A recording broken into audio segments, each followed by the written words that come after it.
Olá, companheiras, olá, companheiros, saudações petistas. Sejam muito bem-vindas e muito bem-vindos a mais uma edição do podcast Em Tempos de Guerra, a Esperança é Vermelha. Hoje é domingo, dia 10 de maio. Eu sou Patrick e estou com conversa junto com vocês. No episódio de hoje, escutamos o companheiro Jonatas Moretti, advogado, militante do PT em Brasília, que comenta o tema da derrubada do veto do PL da dosimetria e faz uma análise histórica de quando o projeto começou a tramitar, as tentativas da direita e extrema-direita de aprová-lo, a luta deles pela anistia e agora a derrubada do veto. Escutamos um informe da companheira Ivonete Cruz acerca de uma importante atividade ocorrida no âmbito da CNTE, a Confederação Nacional dos Trabalhadores em Educação. E escutamos ainda a companheira Natália Sena, dirigente nacional do PT, da Executiva Nacional do Partido, que faz um informe acerca de uma atividade ocorrida no estado do Mato Grosso do Sul.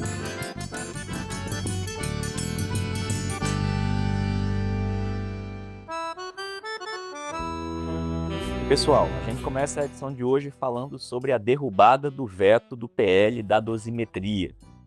Pois é, para falar desse assunto, a gente convidou o nosso companheiro Jonatas Moretti, advogado, militante do PT em Brasília, para fazer uma retrospectiva de como a extrema-direita caminhou com esse projeto, da sua tentativa de anistia, até a apresentação do PL, o veto por parte do presidente Lula e, na última semana, a derrubada desse veto por parte do Congresso Nacional. É o companheiro Jonatas Moretti que a gente escuta a partir de agora. Olá, camarada Patrick, olá demais ouvintes do podcast Em Tempos de Guerra, a Esperança é Vermelha. Bem, Patrick, tivemos uma semana de derrotas para o governo e o campo democrático, em que pese essa que iremos comentar hoje, que é a derrubada do veto no denominado PL da dosimetria, já estava precificada. Pois bem, vamos para a questão factual. No final do ano passado, a Câmara e depois o Senado Federal aprovaram o já referido projeto de lei, que foi apelidado como PL da dosimetria. Apesar de aprovado com uma maioria consolidada, o seu caminho foi, de certa forma, tortuoso. Inicialmente, o bolsonarismo e a extrema-direita sempre tiveram como pauta principal a anistia integral aos golpistas, utilizando-se como discurso público a situação da cabeleireira Débora, conhecida como Débora do Batom, que foi condenada a 14 anos de prisão pelos crimes de tentativa de abolição ao Estado Democrático de Direito, golpe de Estado, dano ao patrimônio tombado, dano qualificado com violência e associação criminosa armada. Foi ela quem, entre outras coisas, pichou de batom a frase "perdeu Mané" na estátua da Justiça que fica em frente ao Supremo Tribunal Federal.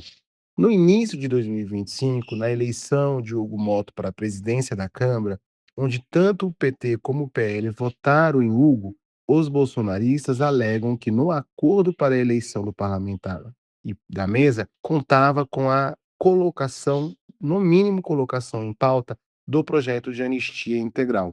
Hugo Mota nega a essa pressão, esse acordo, e a pressão acarretou em cenas bizarras, como a ocupação à força pelos bolsonaristas da mesa diretora da Câmara. Depois, uma nova tentativa de anistia ocorreu com um espúrio acordo do bolsonarismo com o Centrão. O bolsonarismo levaria a anistia e o Centrão a PEC da impunidade ou PEC da blindagem, que tinha o objetivo de dificultar investigação e prisões de parlamentares. O acordo era tão espúrio e escandaloso que foi derrotado diante de uma grande mobilização ocorrida em todo o país, com significativa participação do movimento artístico. Fechando o cerco para uma anistia integral, que não encontrava e não encontra ainda apoio popular, um movimento triplamente cavernícola envolvendo Michel Temer, Aécio Neves e Paulinho da Força começa a ganhar tração, e o PL da dosimetria, que ao invés de anistiar os golpistas, tinha o intuito de diminuir a pena dos condenados no 8 de janeiro. Diante da dificuldade em ganhar apoio pela anistia integral, o bolsonarismo, que de início estava resistente, acabou encampando o projeto, que foi aprovado sem muitas dificuldades na Câmara e no Senado. Tentando fugir aqui, Patrick, e demais do juridiquês, o PL, vetado pelo presidente Lula, que teve o veto derrubado, ele ataca em duas frentes.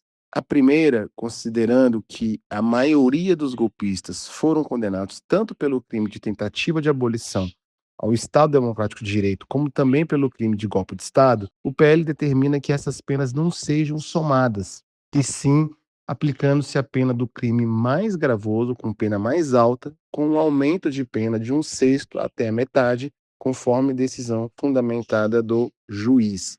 A segunda alteração, que é menos comentada, mas no meu entender é até mais significativa, determina que, quando os crimes de golpe de Estado e abolição ao Estado Democrático de Direito forem praticados em contexto de multidão, a pena será reduzida de um terço a dois terços, desde que o agente não tenha praticado ato de financiamento ou exercido papel de liderança.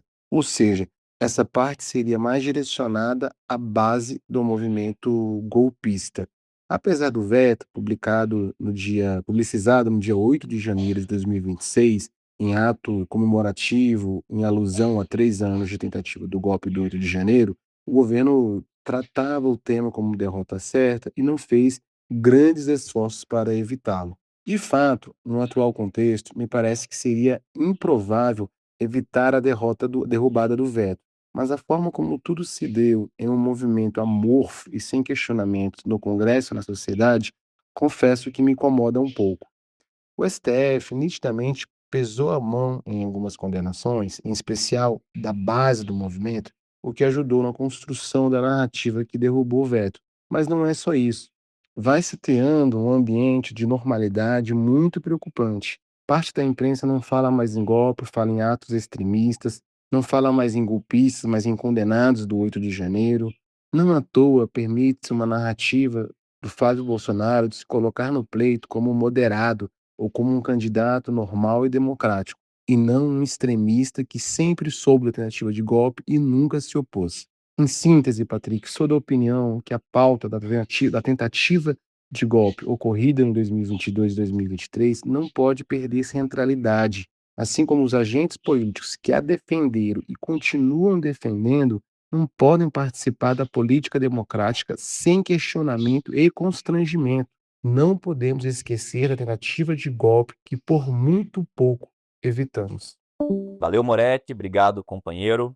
Nós pedimos para o Moretti gravar esse comentário no quente, logo após ali a derrubada do veto pelo Congresso Nacional que ocorreu na semana passada. De lá para cá, o que ocorreu? Bom, o Congresso efetivamente sancionou a lei, né, sem os vetos do presidente Lula, e nesta semana, o relator da ação no Supremo Tribunal Federal, o ministro Alexandre de Moraes, suspendeu a aplicação da lei agora sancionada, em razão do fato de que existem muitas, mas muitas controvérsias acerca da constitucionalidade desta lei que busca reduzir as penas dos condenados pela tentativa de golpe em 8 de janeiro de 2023.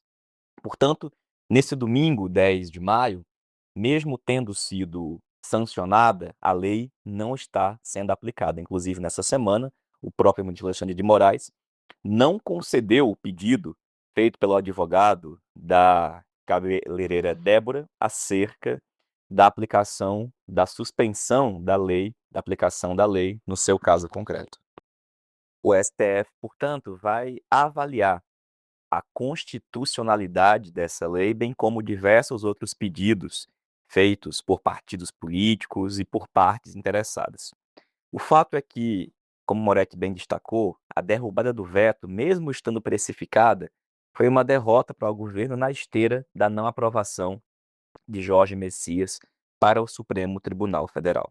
A gente está vivendo, portanto, um momento extremamente delicado. Apesar de a grande imprensa ficar anunciando de que tem gente querendo colocar água na fervura, que inclusive o Alcolumbre e o Lula se reuniram e fizeram alguns acordos, independentemente da veracidade disso ou não, o fato é que precisamos lembrar daquilo que ocorreu, por exemplo, no ano de 2020 e também que quase aconteceu no ano de 2022. Mas em 2020, a gente estava passando ali pelo momento da pandemia, em um momento inicial onde sequer havia vacina, e nós vimos uma articulação entre a extrema-direita e o centrão, naquele momento com uma figura central, não no Senado, mas na Câmara dos Deputados, que era Rodrigo Maia, que se articularam para impor ao PT e à esquerda derrotas políticas e derrotas eleitorais nas disputas pelas prefeituras e câmaras de vereadores daquele ano.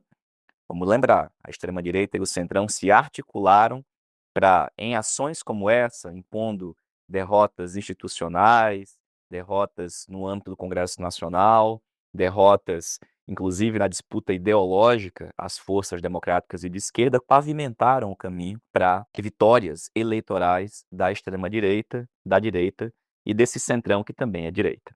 Então, muita atenção, porque como a gente tem falado muitas vezes aqui no podcast, se a gente quiser obter neste ano de 2026 um êxito eleitoral e obter vitórias políticas, essa disputa precisa se dar em um outro nível, em uma outra esfera. Não é uma disputa lá dentro do Congresso Nacional que vai alterar a correlação de forças e melhorar o ambiente político do país, e tampouco será somente uma disputa virtual e online, como se a gente pudesse correr atrás dessas big techs para que os algoritmos não entregassem para a maioria das pessoas os conteúdos que elas desejam. Existe uma outra frente de batalha, política, cultural e ideológica, que precisa ser enfrentada, e é na rua, no cotidiano, falar com as pessoas diretamente. Esse talvez seja o grande desafio para que a gente possa, daqui a alguns meses, reeleger o presidente Lula em condições de fazer um quarto mandato superior a esse atual e impor derrotas à extrema-direita e os seus aliados, inclusive aqueles que estão atuando contra nós no Congresso Nacional. E pessoal, dito isso, a gente vai escutar agora o informe da companheira Ivonete Cruz. A Ivonete participou nos últimos dias de uma atividade da CNTE, a Confederação Nacional dos Trabalhadores em Educação. E é a companheira Ivonete que fala com a gente a partir de agora. Olá, ouvintes do podcast Em Tempos de Guerra, a Esperança é Vermelha. Passo aqui para tratar de uma atividade que participei essa semana, no dia 5 de abril, na última terça-feira, enquanto dirigente da CNTE, a Confederação Nacional dos Trabalhadores em Educação. Considero extremamente acertada a iniciativa. Por iniciativa da CNTE, foi solicitado uma reunião com o presidente do Partido das Trabalhadoras e dos Trabalhadores, o camarada Edinho Silva. E será solicitado também aos outros partidos de esquerda e que estão no projeto em defesa desse projeto de país democrático, popular, socialista que defendemos nas disputas eleitorais desse ano. Então, a direção da CNTE participou da reunião, alguns membros da direção da CNTE participou dessa reunião com o presidente do Partido dos Trabalhadores, o Edinho Silva, para tratar da pauta da educação, das defesas da Confederação históricas na pauta da educação, do compromisso da Confederação em relação à defesa da educação pública de qualidade para todas as pessoas. E, nesse sentido, quero colocar que considero de extrema importância esse espaço de diálogo com o partido que hoje governa o país e que estará na disputa pela permanência de um projeto democrático, popular e socialista. Um mundo justo, onde todas as pessoas tenham a educação como direito. E, nessa perspectiva, a nossa posição, nesse espaço de diálogo e de debate, é de que nós temos conquistas importantes, não só no terceiro mandato do governo Lula, mas nos outros 2 mandatos do presidente Lula e da nossa companheira presidenta Dilma Rousseff. Durante os governos petistas, nós tivemos muitas vitórias e muitas conquistas muito importantes para a garantia do direito à educação, em especial a educação básica, que vai da creche ao ensino médio, que são as etapas da educação em que estão dentro da pauta de luta e de organização da CNTE. Dentre todas essas conquistas, podemos citar, por exemplo, o Fundeb, o Fundo de Valorização da Educação Básica, a Lei do Piso, que é de 2008, o Plano Nacional da Educação de 2014, que se encerrou agora, que foi sancionado pela presidenta Dilma, as políticas públicas agora do atual governo Lula, do terceiro mandato Lula, como a política do pé de meia. Consideramos essa política do pé de meia extremamente importante para diminuir a evasão de estudantes, principalmente os estudantes do ensino médio e aqueles que moram, principalmente aqueles mais marginalizados, de uma condição social mais baixa e que acabam abandonando a escola para trabalhar. Temos problemas hoje gravíssimos, como um possível apagão docente, e o governo federal implementa uma política de bolsa para estudantes de licenciatura que queiram ingressar na licenciatura para que recebam essa bolsa enquanto estão no curso de licenciatura. No entanto, temos uma posição de que as medidas adotadas, elas estão extremamente importantes, mas, por exemplo, o apagão docente, ele não vai ser resolvido com uma política de bolsa para que estudantes possam criar a licenciatura, participar da licenciatura docente. Nós precisamos ter um projeto de educação que passe por reformas estruturais, que mude a concepção e a construção da educação durante todo esse tempo. Defendemos o projeto, defendemos o governo, que hoje está à frente do governo do Brasil, lutaremos pela reeleição do presidente Lula, porque não vamos permitir jamais o retorno da extrema-direita a esse país, porque sabemos que o retorno da extrema-direita representa retrocessos profundos em direitos, em organização, no modelo de sociedade e no projeto de sociedade. Seguiremos firmes na trincheira em defesa da continuidade do projeto democrático e popular. Mas precisamos dizer que tem políticas que não podemos apenas focar, e essa foi é a nossa posição, é a nossa fala, em todos os espaços onde estamos representando a direção da CNTE, é de que, além de vencer as eleições no corpo a corpo, no diálogo direto com a população, é preciso que o quarto governo Lula apresente reformas estruturais na educação. E essas reformas, elas passam, primeiro, pela superação definitiva da influência privatista e empresarial no MEC.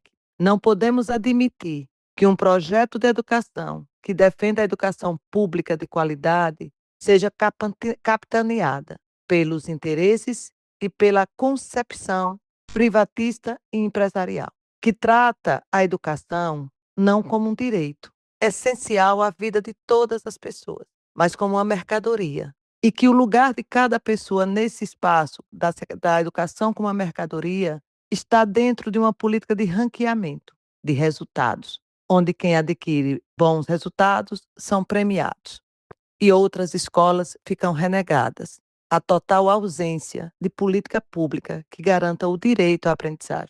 Precisamos superar definitivamente essa política meritocrática e privatista, não só na concepção meritocrática de educação de mercado, mas também na disputa do financiamento da educação pública. E essa é outra questão fundante da reforma, da construção política, da disputa do projeto de educação para o quarto governo Lula. É disputar o financiamento da educação pública, recurso público para a educação pública.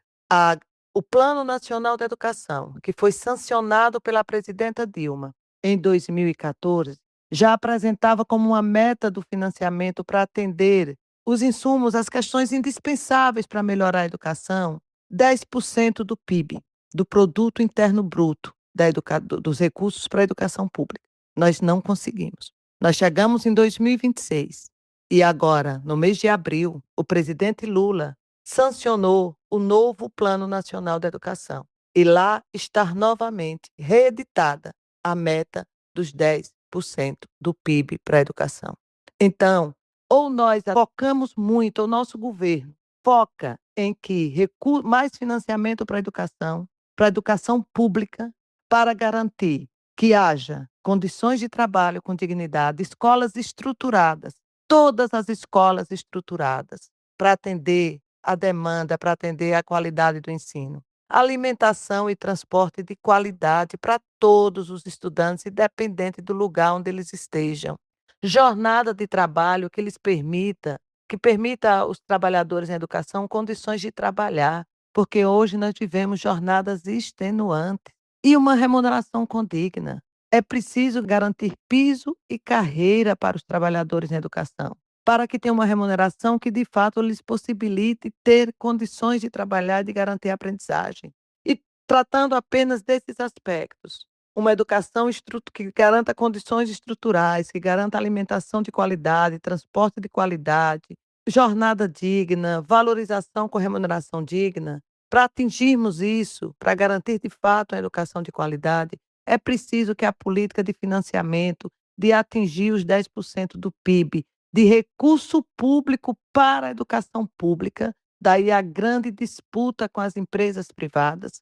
Não é possível que o recurso público possa estar sendo destinado a instituições privadas, filantrópicas ou de qualquer outro tipo. É preciso que o recurso público seja garantido diretamente para a garantia da educação pública. E aí sim, nós poderemos falar de escolas de educação em tempo integral, porque foi colocado inclusive pelo presidente Edinho, que é pauta do governo do federal, universalizar 100% de escolas em tempo integral. Mas as escolas que nós temos hoje no Brasil afora, nos rincões do Brasil afora, não funcionam numa educação de tempo integral. Elas podem até funcionar em tempo integral, com mais horas, com o estudante mais tempo na escola, mas o que a gente defende de educação em tempo integral não é mais tempo na escola, é educação de fato integral, que garanta um conhecimento integral, que garanta aos estudantes conhecimentos e saberes integral. E as nossas escolas não estão preparadas para atender uma educação de tempo integral. E para que as nossas escolas estejam preparadas para atender uma educação de tempo integral, a gente precisa de muito mais financiamento. A gente precisa de muito mais recurso público na educação pública, para que os trabalhadores possam, de fato, estar em condições de trabalhar em uma escola de educação de tempo integral. A gente precisa de uma outra política de piso e de carreiras, porque, como eu coloquei aqui, a lei do piso é uma conquista do segundo governo Lula, lá em 2008. Mas, infelizmente, diante da política dos estados e municípios de não aplicarem o piso nas carreiras, o piso virou teto. E nós precisamos ter uma política séria neste país, de compromisso do governo federal com os governos estaduais e municipais, de uma construção de piso nas carreiras, para garantir, de fato, valorização. Então, nós temos muitos desafios dentro do projeto que nós estamos disputando nas eleições de 2026. E tudo isso foi dito e foi colocado ao presidente do Partido das Trabalhadoras e dos Trabalhadores, e da necessidade de fazermos esse debate amplamente, com cada pessoa, olho a olho, tete a tete, nessa disputa de projeto. Mas é preciso assumir um novo rumo para a educação brasileira e, repito, começa rompendo definitivamente com a influência privatista empresarial no MEC e implementando uma política de financiamento que, de fato, garanta que a educação pública seja uma educação de qualidade para todas as pessoas, que a profissão docente seja uma profissão que a juventude tenha prazer em querer cursar e participar, porque é uma profissão valorizada, e que todos os trabalhadores e trabalhadoras da educação, docentes e não docentes, tenham condições de trabalho, tenham uma escola estruturada, tenham valorização com piso e carreira. Então, seguiremos na luta e seguiremos disputando esse projeto de educação, que é o projeto que acreditamos ser necessário para transformar a sociedade numa sociedade justa, fraterna, socialista. Abraço, companheiras, companheiros, e até a próxima. Valeu, Ivonete. Obrigado, companheira. E bom, além da companheira Ivonete, a gente convidou também para essa edição a companheira Natália Sena. Natália é dirigente do PT, da Executiva Nacional do partido, e foi convidada para falar um pouquinho de uma série de atividades que foram realizadas no estado do Mato Grosso do Sul, que é a companheira Natália, que a gente escuta a partir de agora. Oi, Patrick, bom dia, boa tarde, boa noite para os nossos ouvintes do podcast Em Tempos de Guerra, a Esperança é Vermelha.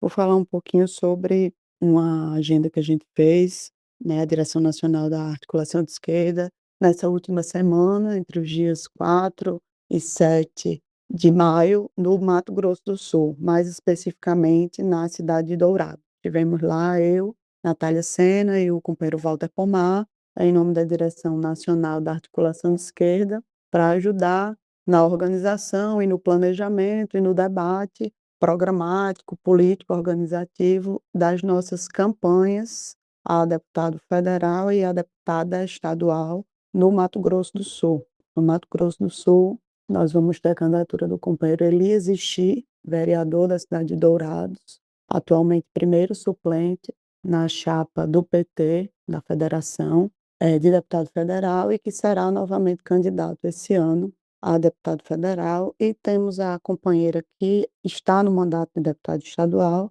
companheira Gleice Jane, que será candidata à reeleição. Então a gente vai ter uma boa dobrada da articulação de esquerda, né, para fazer campanha no Mato Grosso do Sul. Né. Nossos dois candidatos são da cidade de Dourados, têm a sua base, né, na cidade de Dourados, e aí por isso a gente fez esses 3, 4 dias de atividades lá, né? Fizemos atividades conjuntas das candidaturas, reuniões de planejamento, fizemos reuniões separadas de cada uma também para organizar, planejar, né, fazer o balanço da situação.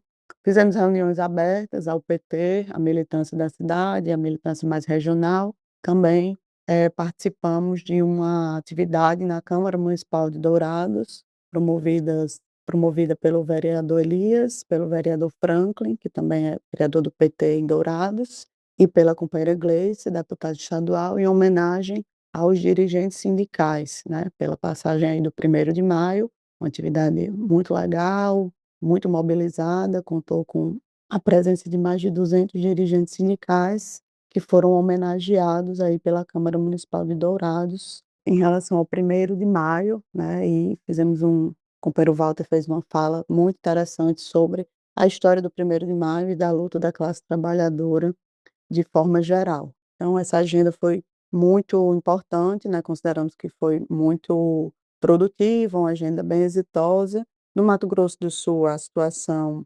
eleitoral do PT vai bem, né? O quadro lá é interessante, temos candidatura ao governo, o companheiro Fábio Tradi, recém-filiado ao PT, que aparece bem posicionado para a disputa da eleição, está bem animado, militância também empolgada com a candidatura. E temos o companheiro Wander Louber, que é hoje deputado federal e que será candidato ao Senado, né? Wander é o presidente estadual do PT e deputado federal há vários mandatos e está saindo da disputa de federal e vai disputar uma cadeira no Senado, também bem posicionado. E, enfim, tem uma situação eleitoral positiva, né? Com boas perspectivas aí para termos um bom resultado no Mato Grosso do Sul. E também por isso nós avaliamos que a disputa para proporcional tem boas possibilidades, né? Como a chapa majoritária está bem organizada, avaliamos que podemos ter boas vitórias no Mato Grosso do Sul, né? Tanto majoritárias quanto proporcionais, e especificamente vamos trabalhar para que as candidaturas da articulação de esquerda tenham um bom resultado e saiam da eleição com vitórias, né? Para a federal e para a estadual. É isso, Patrick. Valeu, Natália. Obrigado, companheira. Pessoal, chegamos ao fim de mais uma edição do podcast Em Tempos de Guerra, a Esperança é Vermelha. A gente se encontra aqui na nossa próxima edição. Encerramos a edição de hoje, dia 10 de maio, Dia das Mães, desejando um feliz Dia das Mães. Saudações petistas, em especial para aquelas trabalhadoras do nosso país, e a gente se reencontra na próxima edição. Até mais.